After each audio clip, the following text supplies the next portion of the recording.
समस्त को मो नमस्कार मु दीप्ति आपण मान को स्वागत करुछि मो यूट्यूब चैनल डीएस एम्बिशन को। डिसेंबर 3 अंतर्राष्ट्रीय दिव्यांग दिवस। एही अवसर रे प्रत्येक ग्राम पंचायत स्तर संघरे करबा को पड़िबो एही कार्यक्रम जहा ओडिशा जीविका मिशन रु चिट्ठी जारी करा जायछि।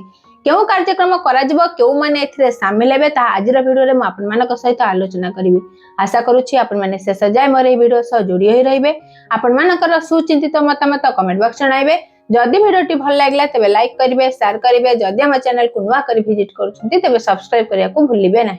पूर्वरु ओडिशा जीविका मिशन रु आसीथिबा चिट्ठी अनुसार नवेम्बर 25 2025 रु डिसेंबर 15 2025 पर्यंत सोशल मोबिलाइजेशन कैंपेन परिचालित हेबो। एही दिन रे निश्चित भाबे जो माने स्वयं सहायता गोष्ठी रे शामिल होई नाथि से माने किपरि स्वयं सहायता गोष्ठी रे शामिल हेबे सेथि लागि एही कैंपेन परिचालित करा जिवो। किंतु डिसेंबर 3 रे से ग्राम पंचायत स्तर संघरे जो माने दिव्यांग सदस्य माने रहिसंती सेमानकु नै एक स्वतंत्र कार्यक्रम करा। निश्चित भाबे सेमाने स्वयं सहायता गोष्ठी रे शामिल हेबा आवश्यक। सेमानकु एकत्रीकरण करी सेमानक पय स्वयं सहायता गोष्ठी रे आवश्यकता कोन, जदि सेमाने स्वयं सहायता गोष्ठी रे शामिल अछंती सरकारंकर केउ प्रकार योजना सेमानक पय रहिछि से संबंध रे ग्राम पंचायत स्तर संघरे डिसेंबर 3 2025 रे स्वतंत्र कार्यक्रम करा जाई आलोचना करा जाई। सरकारंकर विभिन्न प्रकार योजना संबंध रे पोस्टर मरा जिवो। एथि लागि ओडिशा जीविका मिशन तरफर मध्य स्वतंत्र पोस्टर जारी करा जायछि। सेही पोस्टर को नै सेही ग्राम पंचायत स्तर संघरे जेते जण दिव्यांग सदस्य माने रहिथंती सेमानकु एकत्रीकरण करी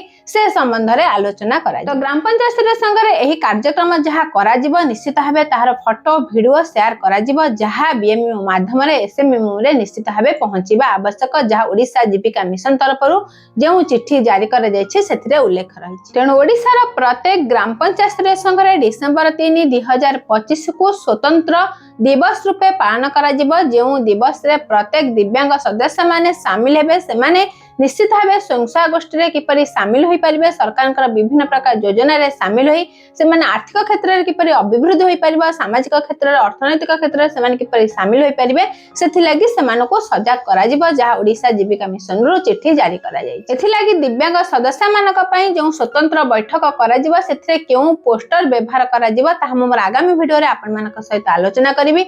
एही परि आगो को नुआ नुआ वीडियो देखिबा लागि निश्चित भाबे हम चैनल डीएस एम्बिशन से जोड़ी होई रहंतु। समस्त को मो तरफ हम चैनल तरफ बहुत बहुत धन्यवाद।